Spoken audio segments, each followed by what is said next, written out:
मित्रांनो, आपण मागील लेक्चरमध्ये काय टॉपिक कंप्लीट केले. पहिला टॉपिक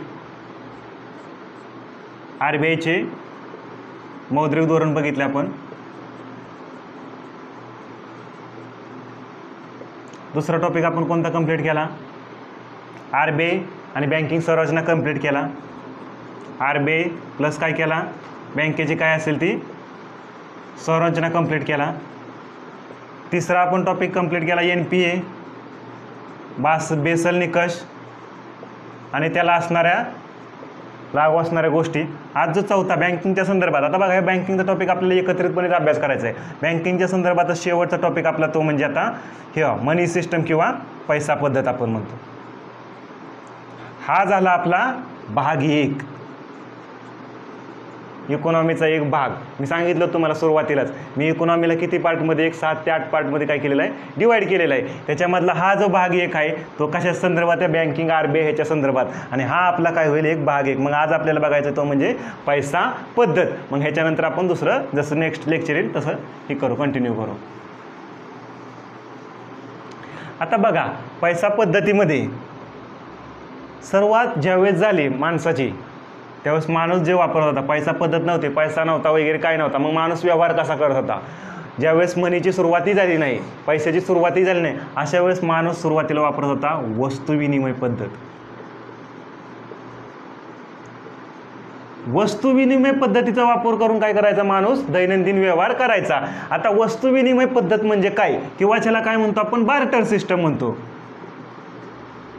तर ही बार्टर सिस्टम म्हणजे काय नेमकं, तर माझ्याजवळ तांदूळ असेल, तुमच्याजवळ काय असेल, गहू असेल, तर मी काय म्हणणार, माझा तांदूळ तुम्ही घ्या ठराविक आणि तुमचा गहू काय करा मला द्या. म्हणजे तुम्ही गव्हाचं पीक घेतलं असेल, किंवा म्हणजे काय करायला जायचं बार्टर सिस्टममध्ये, एक वस्तू आणि दुसरी वस्तू काय केली जायची, एक्सचेंज केली जायचं, त्याचा विनिमय व्हायचा. सपोज एक जणाजवळ ॲपल असेल आणि एका व्यक्तीजवळ काय असेल, मक्याचं पीक त्याने घेतलं असेल, तर बाबा ठीक आहे, माझे ठराविक ॲपल तू घे, मला तुझी ठराविक मका काय कर मला दे. म्हणजे हे काय झालं, एक प्रकारे वस्तू विनिमय पद्धत. ही पहिली ग्रामीण भागामध्ये सुद्धा सध्याला काही ठिकाणी भरपूर ठिकाणी चालते. म्हणजे वस्तू विनिमय पद्धतीने काय केला जातो, व्यवहार केला जातो. परंतु वस्तू विनिमय पद्धती दिसायला कसं आहे, सिंपल आहे आणि इझी आहे, परंतु ह्याच्यामध्ये काही काय आहेत, तोटे सुद्धा आहेत. पहिला तोटा म्हणजे काय, डिसएडव्हान्टेज म्हणजे काय, डबल योगायोग झाला पाहिजे. दोन्ही बाजूनी काय झाला पाहिजे, योगायोग व्हायला हवा. म्हणजे सपोज मला काय, माझ्याजवळ गहू आहे आणि 2 किलो गहू आहे आणि मला तो काय करायचा आहे, 2 किलो तांदूळासंग काय करायचं आहे, एक्सचेंज करायचं आहे, त्याचं विनिमय करा. म्हणजे 2 किलो तांदूळासंग एक्सचेंज करायचं आहे. मग आता हा 2 किलो गहू घेऊन मी एक व्यक्तीकडे गेलो. हा व्यक्ती काय म्हणाला की माझ्याजवळ गहू नाही, कापूस, मी काय यावेळेस कापसाचं पीक घेतलं, कापूस आहे, त्याच्यामुळं माझ्याकडे काही येऊ नको. मग दुसरा तुम्ही काय केला, B व्यक्तीकडे गेला, B व्यक्ती घेतला, मी ह्यावेळेस मक्याचं पीक घेतलंय, माझ्याजवळ काय तांदूळ नाही, तुम्ही 2 किलो गहू घेऊन गेलेला आहे. मग आता C व्यक्तीकडे गेला, C व्यक्ती म्हणला की मी 2 किलोच्या ऐवजी तुला 1 किलोच देईल. म्हणजे डबल कोइन्सिडन्स, योगायोग काय झाला पाहिजे, झाला पाहिजे. जोपर्यंत तुमचा व्यवहार होत नाही तोपर्यंत. म्हणजे दोन्ही बाजूनी योगायोग होणं काय आहे, गरजेचं आहे. कशामध्ये, वस्तू विनिमय पद्धतीमध्ये. दुसरी गोष्ट काय वस्तू विनिमय पद्धतीमध्ये, तर तुम्ही ह्याच्याकडे गेला म्हणजे तुमचा सर्च करण्याचा काय झाला, कॉस्ट वाढला. म्हणजे सर्च करण्याचा, ट्रान्झॅक्शनचा, व्यवहाराचा खर्च काय झाला, तुमचा वाढला गेला.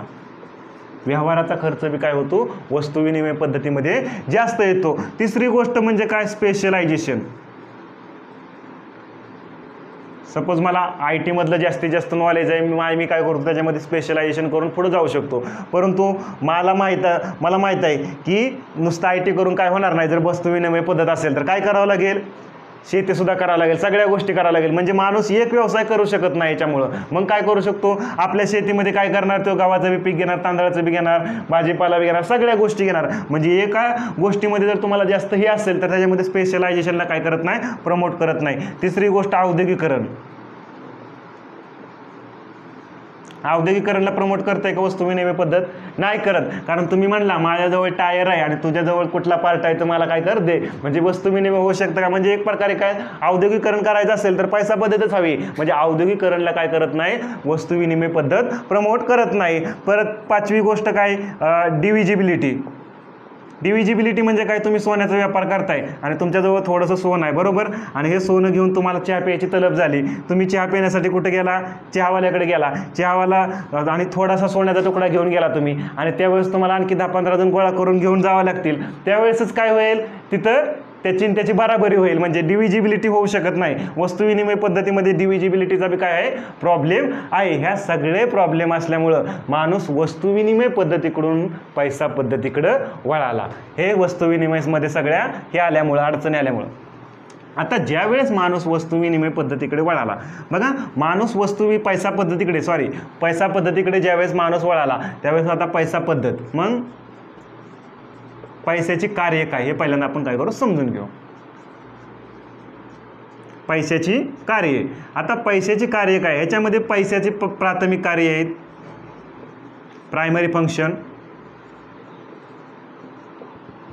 प्राथमिक कार्यामध्ये पहिल्या पैशाचं मेजर ऑफ व्हॅल्यू,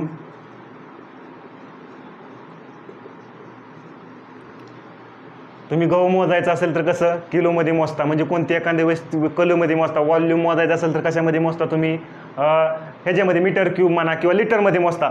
तसंच पैसा मोजायचा असेल तर कशामध्ये, आपलं एखाद्या वस्तूची व्हॅल्यू मोजायची असेल तर ती कशामध्ये मोजणार तुम्ही, रुपीमध्ये मोजणार, डॉलरमध्ये मोजणार. म्हणजे पैसा हे काय, एखाद्या गोष्टीची व्हॅल्यू मेजर करण्याचं, व्हॅल्यूचं मापन करण्याचं, किंमत मोपण्याचं काय आहे, साधन आहे म्हणलं तरी चालेल. दुसरं आहे ते म्हणजे मीडियम ऑफ एक्सचेंज, विनिमयाचं माध्यम.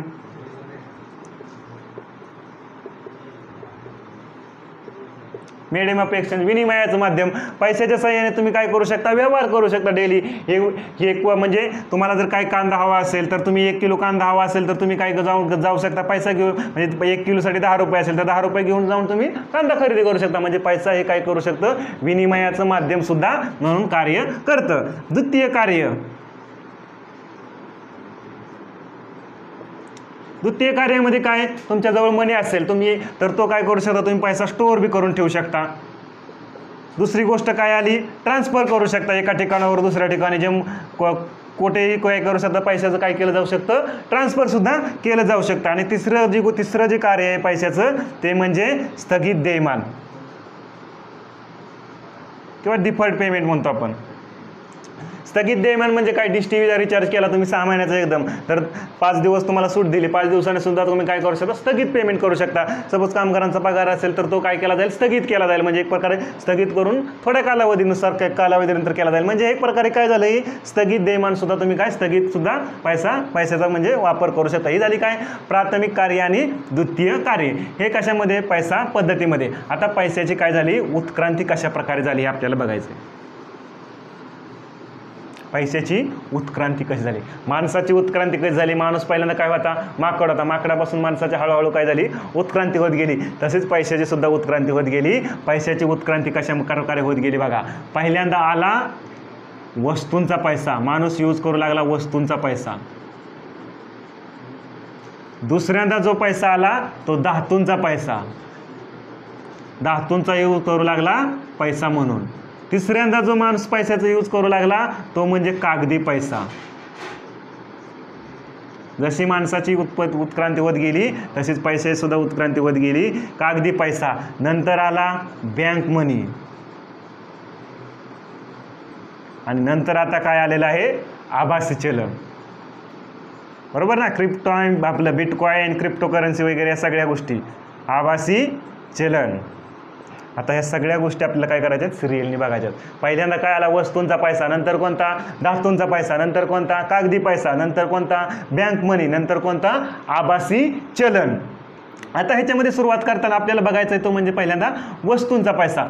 आता बघा, वस्तूंच्या पैशामध्ये काय, धान्य, खेळे ह्यांचा काय केला जायचा, वापर केला जायचा. काय म्हणून वापर केला जायचा, एक पैसा म्हणून, आपलं वस्तूंचा पैसा म्हणून वापर केला जायचा. परत काय, कोको बीन असतील, ह्या सगळ्या गोष्टींचा काय केला जायचा, वापर केला जायचा. आता ह्याच्यामध्ये वस्तूंच्या पैशामध्ये प्रॉब्लेम काय व्हायचा, आता पहिले समुद्राच्या किनारच्या ज्या कवड्या असायच्या ह्याचा वापर केला जायचा काय, वस्तूंचा पैसा म्हणून. आता हे ज्या कवड्यांचा आपण काय केला, वस्तूंचा पैसा म्हणून काय केला जायचा, वापर केला जायचा. आता ही लोक सगळा कामधंदा सोडून कुठं जातील, कवड्याच गोळा करायला जातील ना, आपला पैसा आहे, धान्यच ती बनतील ते घ्यायचं, तंबाखूचा वापर केला तर तंबाखूचं पिकच घेतील. म्हणजे ह्या सगळा प्रॉब्लेम असल्यामुळे माणूस वस्तूंच्या पैशाकडून कुठं वळाला, धातूंच्या पैशाकडे वळाला.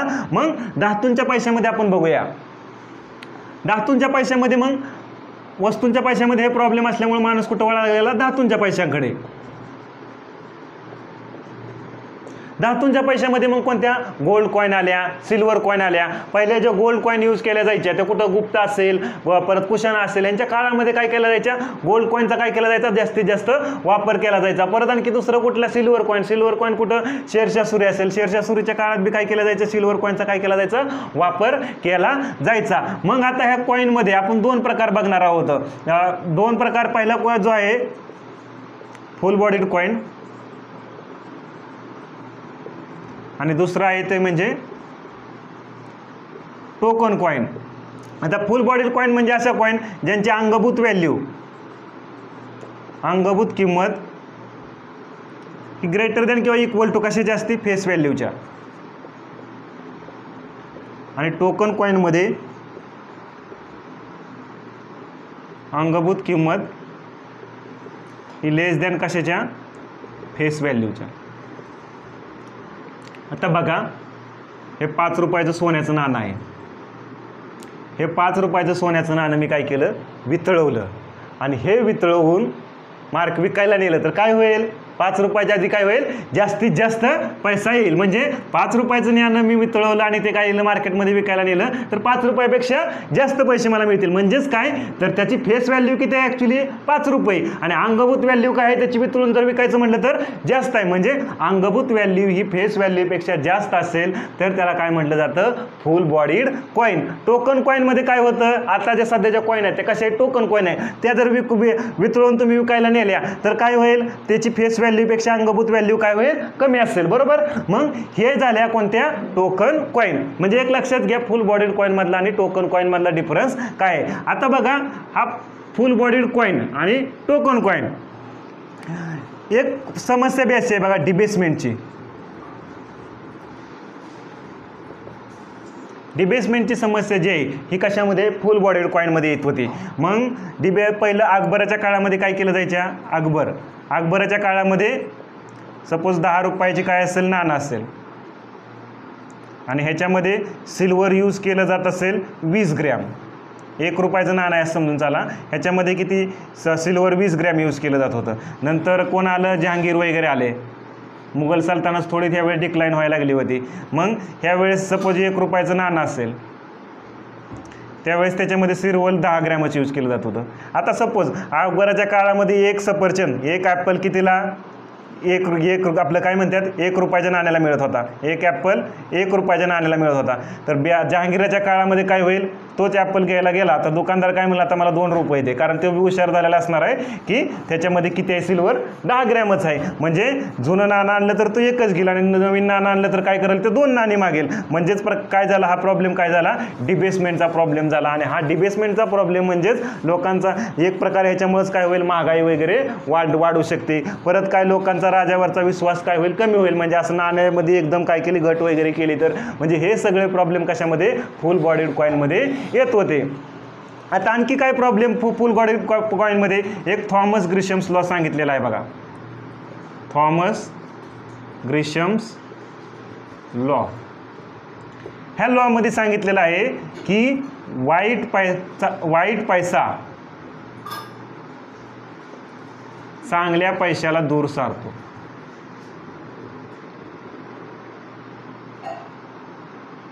म्हणजेच काय बघा, वाईट पैसा काय करतो, चांगल्या पैशाला दूर सारतो. आता सपोज सिल्वरची नाणी ती राजाने असेल काय केले असतील, सिल्वरची नाणी जो कोणी असेल त्याने इश्यू केली असतील.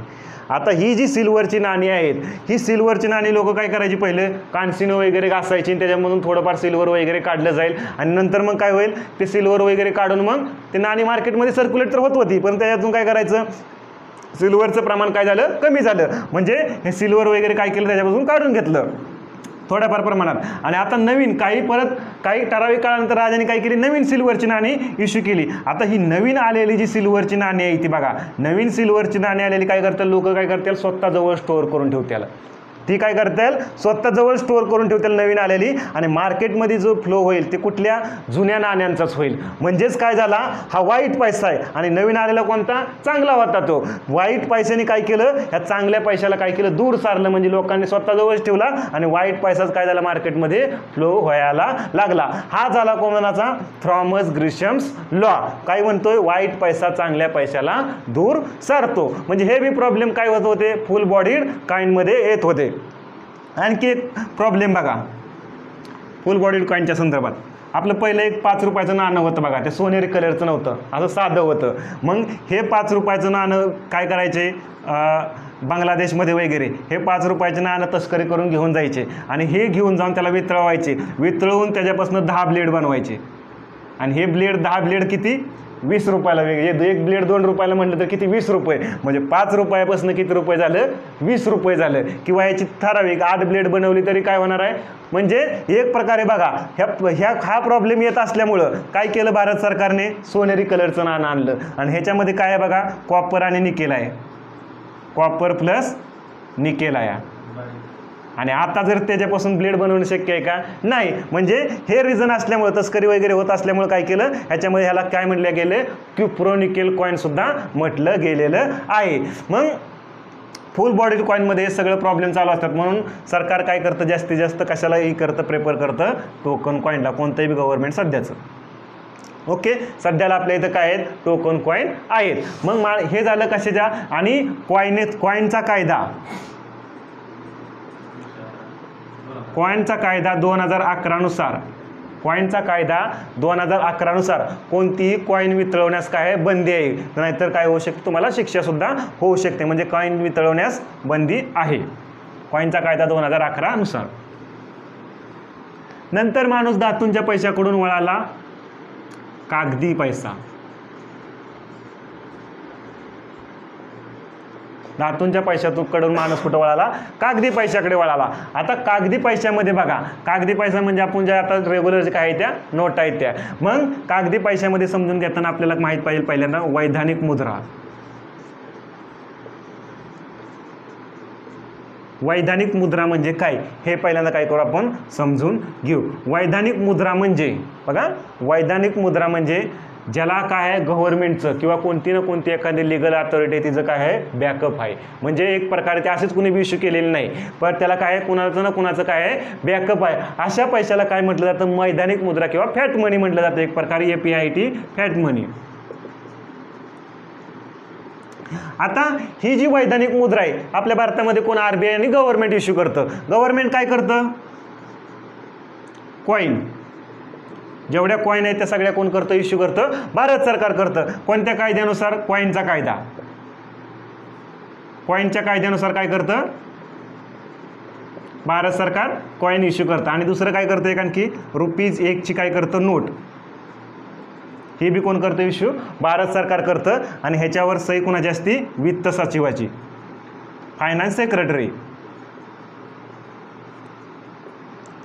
आता बघा, ही 1 रुपयाची नोट बी इश्यू करतं भारत सरकार. आणि ह्या 1 रुपयाच्या नोटवर I promise to pay bearer असा एक शब्द असतो बघा बाकीच्या नोटवर. परंतु हे 1 रुपयाच्या नोटवर I promise to pay bearer हा शब्द नसतो. ज्या नोटा RBIने इश्यू केलेल्या आहेत त्याच्यावर आय प्रॉमिस टू बेअरर हा शब्द असतो, हे एक लक्षात असू द्या. नंतर हे झालं गव्हर्नमेंटचं. नंतर RBI काय करतं, संपूर्ण जेवढ्या नोटा आहेत त्या काय करतं, RBI इश्यू करण्याचं काम करतं. ह्याच्यामध्ये RBIच्या नोटा इश्यू करतं ते RBI ॲक्ट कधीच आहे, 1934 नुसार काय करतं, RBI सर्व नोटा काय करतं, इश्यू करतं. RBIचा कायदा 1934 नुसार.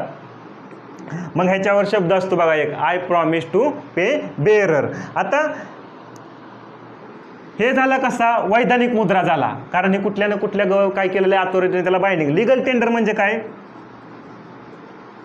आता हे इश्यू केला आहे, परंतु हे तुमच्यावर काय करणं, ह्या पैसा जो आहे कॉईनमध्ये, नोटामध्ये, हा ॲक्सेप्ट करणं तुमच्यावर काय आहे, म्हणजे प्रत्येक व्यक्तीवर काय आहे, बाइंडिंग आहे भारतामध्ये. म्हणजेच त्याला काय म्हटलं गेलं, लीगल टेंडर. आलं लक्षात. जर बाइंडिंग नसतं तर हे लीगल टेंडर असतं का, नाही, नुसता वैधानिक मुद्रा राहिला असता. परंतु हे काय आहे, बाइंडिंग आहे. ह्याच्यामुळं काय ह्याला म्हटलं गेलेलं आहे, लीगल टेंडर म्हणलेलं गेलेलं आहे.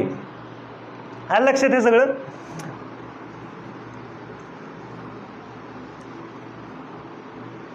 मग ह्याच्यामध्ये दोन टाईप पडतात. एक आहे limited legal tender, limited legal tender एक, आणि दुसरं म्हणजे अनलिमिटेड लीगल टेंडर,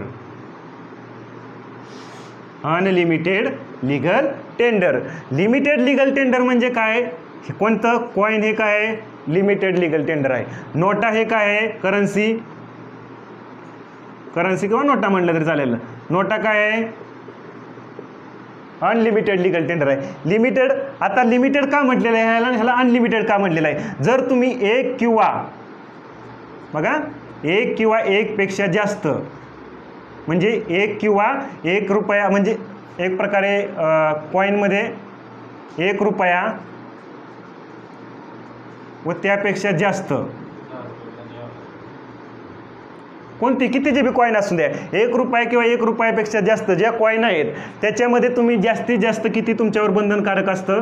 1000 रुपयेपर्यंत पेमेंट ॲक्सेप्ट करणं तुमच्यावर काय असतं? बंधनकारक असतं. कशाच्या फॉर्ममध्ये?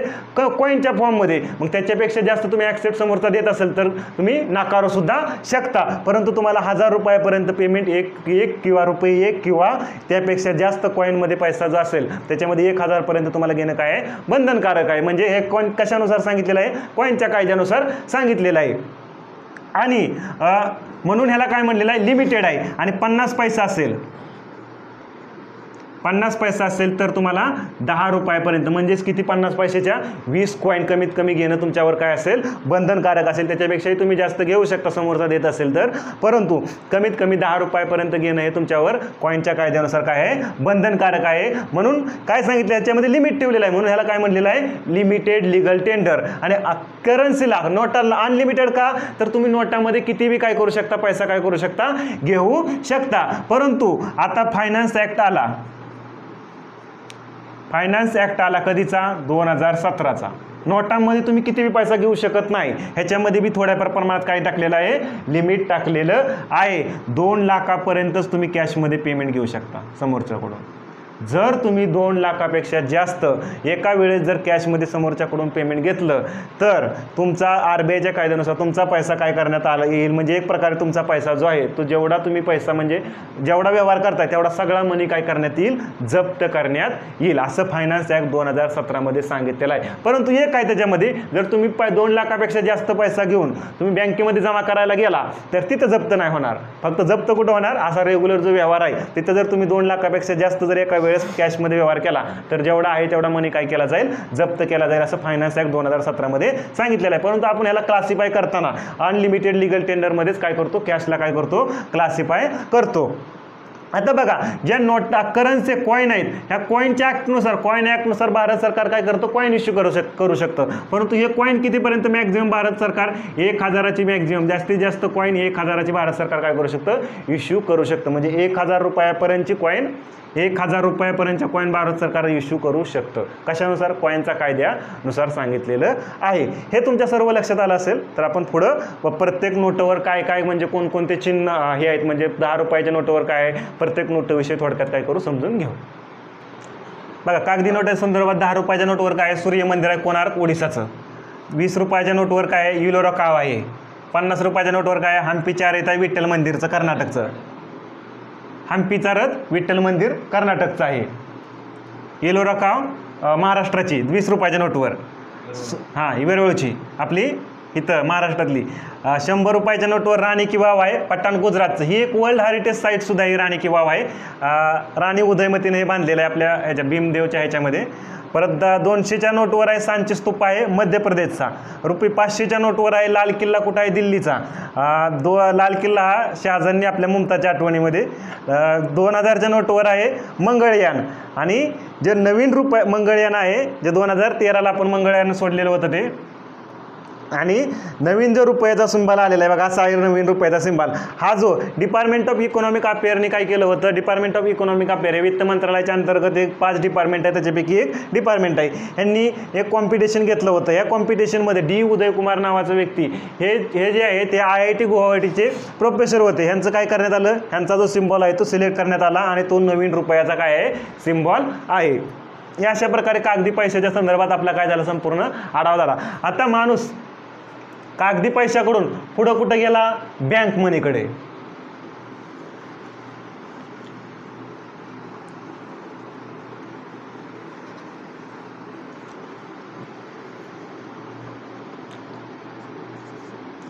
कागदी पैशाकडून माणूस कुठे गेला, बँक मनीकडे. आता तुमच्याजवळ जो पैसा आहे तो तुम्ही कुठं जमा करणार, बँकेमध्ये जमा करणार.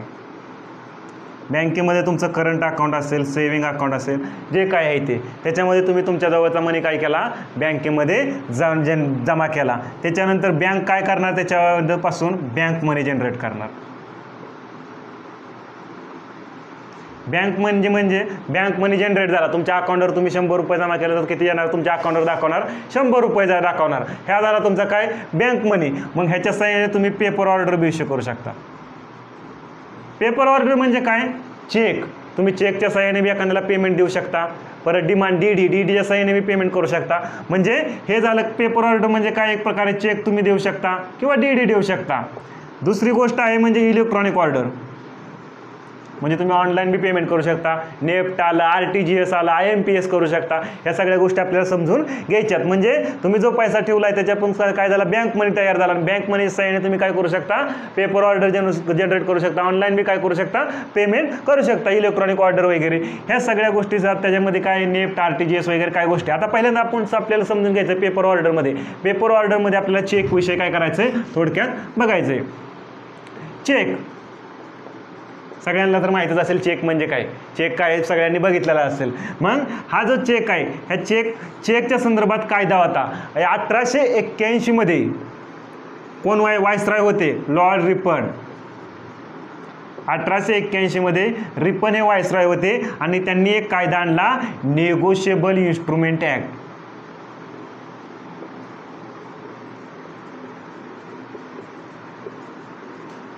त्यावेळेस लोकांचा चेकवर ज्यादा विश्वास बसत नव्हता, कारण काय होऊ शकतो, फ्रॉड वगैरे होऊ शकतो असं लोकांना वाटायचं. त्याच्यामुळे चेकला प्रमोट करण्यासाठी हा कायदा आणला, नेगोशिएबल इन्स्ट्रुमेंट ॲक्ट 1881 कुणी, वायसरॉय रिपननी. हा एक कायदा आपल्याला फक्त चेकच्या संदर्भात माहीत हवा. दुसरी गोष्ट, चेकचे प्रकार पडतात. एक प्रकार असतो स्टेल चेक. हा असा चेक आहे म्हणजे स्टेल चेक म्हणजे काय, जर तो तुम्ही चेक 3 महिन्याच्या आतमध्ये काय केला नाही, बँकेमध्ये जमा केला नाही, तर त्याला काय म्हटलं जातं, स्टेल झाला. त्याला काय, स्टेल चेक असं म्हटलं जातं किंवा बाजी झाला असं म्हटलं जातं. नंतर दुसरा जो चेक आहे तो म्हणजे अँटीडेटेड चेक.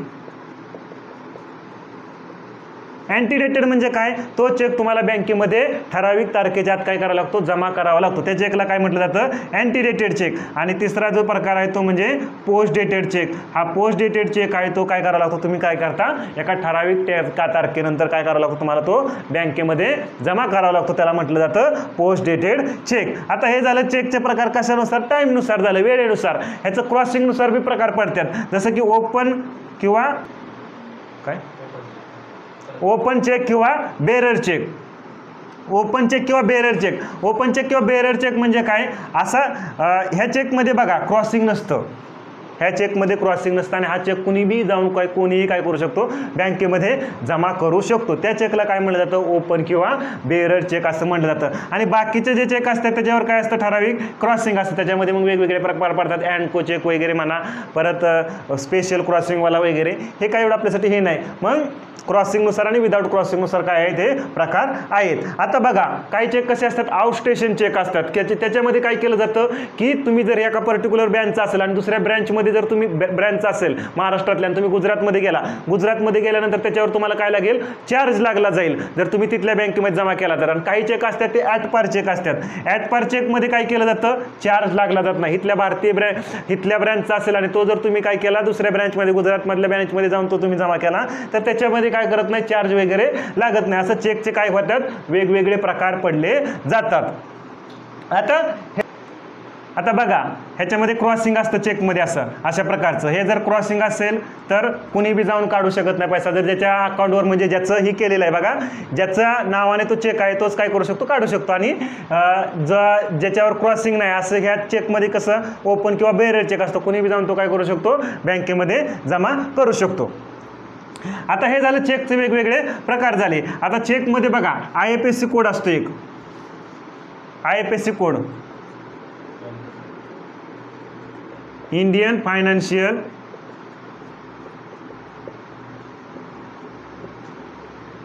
System code. ह्याच्यामध्ये 11 अंकी असतो, 11 अल्फान्यूमेरिक असतो हा कोड. 11 हे असतात अल्फाबेट किंवा न्यूमेरिक असतात. असं काय सांगितलं तर बँकची कुठली शाखा आहे, ब्रँच कोणती आहे, ह्या वेगवेगळ्या वेगवेगळ्या गोष्टी ह्या IFSC कोडमध्ये काय केल्या जातात, सांगितल्या जातात. कुठल्या म्हणजे भागामध्ये आहे वगैरे हे ओळखता येतं या IFSC कोडमध्ये, इंडियन फायनान्शियल सिस्टम कोड. आता चेकचा क्लिअरन्स केला जातो. चेकचा काय केला जातो, क्लिअरन्स केला जातो. चेकचे क्लिअरन्स करण्याच्या 2 पद्धती आहेत. पहिली पद्धत चेकचा क्लिअरन्स करण्याची म्हणजे ऑटोमॅटेड क्लिअरन्स केला जातो, मॅन्युअल,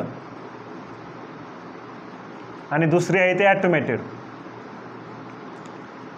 जिथं मॅन्युअल क्लिअरन्स केला जातो चेकचा. मॅन्युअल म्हणजे काय, तिथं बँकेमध्ये मोठी फाईल असेल, तुमचा चेकवर काय नंबर असेल तो बघितला जाईल सगळं, त्याच्यानुसार मग हे मॅन्युअल तसा क्लिअरन्स आता केला जात नाही बँकेमध्ये. बँकेमध्ये कसा क्लिअरन्स होतो, ऑटोमॅटेड होतो. कारण हे कसे एकदम टाईम कन्झ्युमिंग प्रोसेस आहे, जास्तीत जास्त काय होतो, वेळ लागतो. मग आता ऑटोमॅटेड क्लिअरन्समध्ये बघा, ऑटोमॅटेड क्लिअरन्समध्ये 2 टेक्नॉलॉजी यूज केल्या जातात. एक आहे मायकर टेक्नॉलॉजी, एक आहे मायकर, आणि दुसरी आहे OCR. OCRचा long form optical character recognition, optical character recognition. Okay. आणि मायकरचा आहे long form magnetic ink character recognition. ह्या 2 टेक्नॉलॉजींचा काय केला जातो, यूज केला जातो. आता ही बँकेमध्ये सहसा OCR टेक्नॉलॉजी यूज केली जात नाही, पण मायकर टेक्नॉलॉजी ही काय केली जाते, वाईडली यूज केली जाते. जास्तीत जास्त काय केली जाते बँकेमध्ये, काय केली जाते, यूज केली जाते मॅग्नेटिक इंक कॅरेक्टर रिकॉग्निशन. मग काय असतो, हा एक प्रकारे मायकर कोड असतो बघा चेकच्या खाली. हा जो असतो तो 9 अंकी असतो, 9 डिजिट असतात त्याच्यामध्ये, 9 अंकी हा मायकर कोड असतो. आणि हा काय केला जातो, स्कॅन वगैरे करून, म्हणजे तिथं बँकेमध्ये चेक वगैरे करून सगळ्या म्हणजे मायकर कोडच्या सहाय्याने काय केला जातो, चेकचा काय केला जातो, क्लिअरन्स केला जातो. आता हा मायकर कोडमध्ये आयर्न ऑक्साईडचा काय केला जातो, वापर केला जातो. म्हणजे वाईडली जास्तीत जास्त बँकिंग सिस्टममध्ये ही मायकर टेक्नॉलॉजी काय केली जाते, वापरली जाते. हा क्वेश्चन बी आलेला आहे.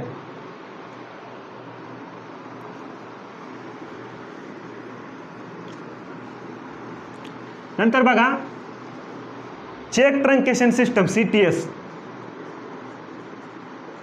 चेक ट्रंकेशन सिस्टम म्हणजे काय समजून घेऊ.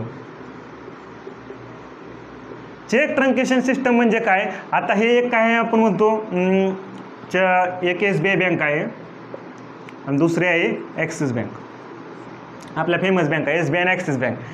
SBI मध्ये एक कस्टमरचं खातं आहे, त्यांनी B व्यक्तीकडून काय केलं, B व्यक्तीला कोणती ना कोणती B व्यक्तीकडून काहीतरी खरेदी केलं, म्हणजे कोणती ना कोणती वस्तू, आणि B व्यक्तीला सपोज 10,000ची एखादी वस्तू B व्यक्तीकडून खरेदी केली, आणि B व्यक्तीला किती दिले त्याने, A व्यक्तीनं 10,000 रुपये दिले. A व्यक्तीचं खातं B व्यक्तीला दिले. मग B व्यक्तीचं खातं ॲक्सिस बँकमध्ये. B व्यक्तीने काय केले, हे 10,000 रुपये दिले, म्हणजे 10,000चा काय केला, चेक दिला. एक लक्षात घ्या, 10,000चा चेक दिला असेल. मग हा 10,000चा चेक B व्यक्तीनं, आणि हा चेक देणार तो कोणला देणार, SBIचा चेक दिला असेल. मग हा 10,000चा SBIचा चेक त्यांनी कुठं जमा केला, ॲक्सिस बँकमध्ये जमा केला.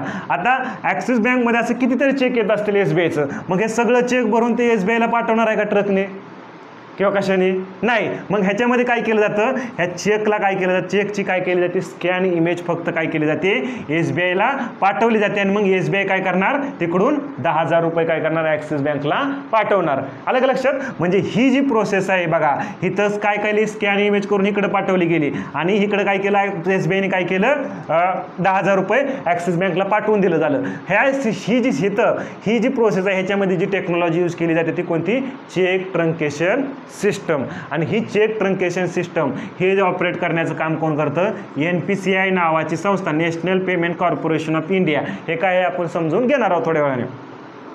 NPCI नावाची संस्था ही चेक ट्रंकेशन सिस्टम, म्हणजेच काय, एक प्रकारे स्कॅन इमेज पाठवले, तिकडून पैसे पाठवले, हे झालं काय, चेक ट्रंकेशन सिस्टम. नंतर DD म्हणजे काय, डिमांड ड्राफ्ट.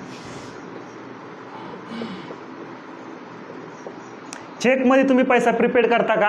नाही करत. परंतु DD मध्ये काय केला जातो?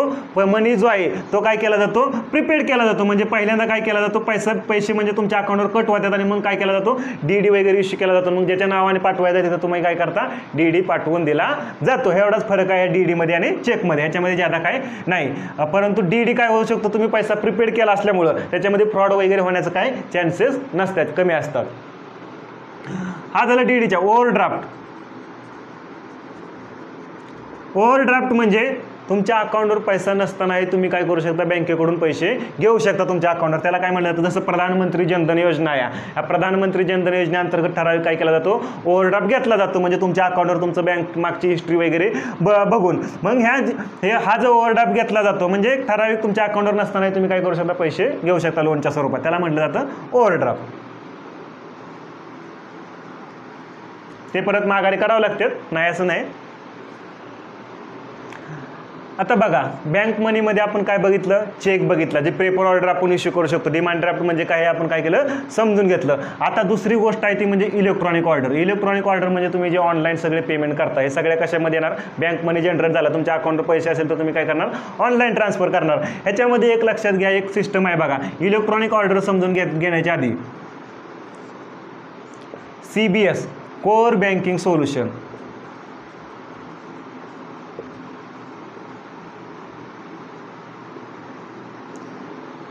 CBS म्हणजे काय? तर अशा प्रकारचा एक वेब प्लॅटफॉर्म असतो प्रत्येक बँकाचा. तिथं काय केलं जातं? सेंट्रलाइज त्या बँकेचा काय केला जातो? डाटा काय केला जातो? स्टोअर करून ठेवला जातो. त्याला म्हटलं जातं काय? Core banking solution. म्हणजे एक प्रकारे वेब प्लॅटफॉर्म आहे आणि ह्याच्यावर काय केलं आहे? प्रत्येक बँक असेल, RBIचा त्यांचा सेंट्रलाइज डाटा असेल, तिथं काय केला जाईल? स्टोअर वगैरे करून म्हणजे एक प्रकारे डाटा मॅनेजमेंटचं काय केलं जातं? काम केलं जातं या कोर बँकिंग सोल्युशनमध्ये. मग ह्याच्यासाठी वेगवेगळे सॉफ्टवेअर वापरले जातात. ह्याच्यासाठी वेगवेगळे सॉफ्टवेअर वापरले जातात. जसं फिनॅकल आहे. फिनॅकल हा कुणाचा आहे? आपलं फिनॅकल सॉफ्टवेअर बँकेमध्ये वापरला जातो. परत कोणता? BANCS हा सॉफ्टवेअर कुठं जातात? वापरला जातो कोर बँकिंग सोल्युशनसाठी बँकेमध्ये वापरला जातो. आता सगळ्यात महत्त्वाचं म्हणजे RBI जो वापरतो तो ई-कुबेर नावाचा सॉफ्टवेअर वापरतो.